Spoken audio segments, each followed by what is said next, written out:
are on the set of the latest film from Dragon Films and director Tom Henry called Fatal Brew.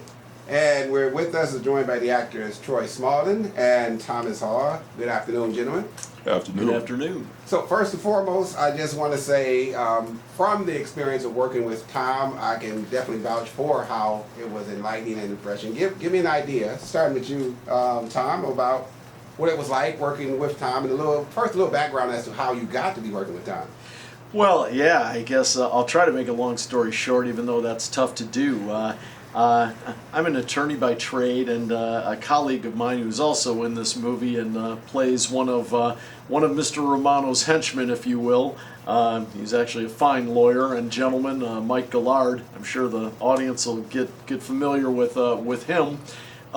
He introduced me to this whole production and told me about his contact with Roger Canzano and the Iwatas and the others, and Tom and I connected that way, and I didn't realize until talking with Mike that they had produced other films in the past. And as soon as he said you could get involved in this, I'm a ham at heart, and I said, okay. I'm all in.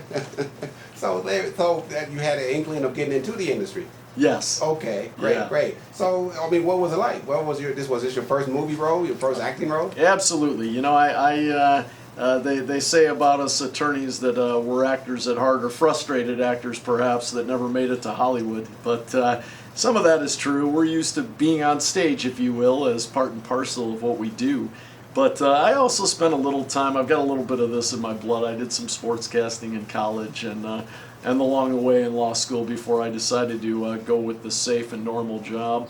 And I've got a couple of sisters, one who, God rest her soul, she's gone now, but she taught film at the university setting at Penn State. Okay. And another sister who, dare I say, is something of a local celebrity, Cheryl Hall. She's with Saks Fifth Avenue and used to do a lot with the auto show and the TV stations around town. And seeing them on camera and what they did maybe made me a little jealous and made me say, hey, I got to get out there and try to yell a little louder than them.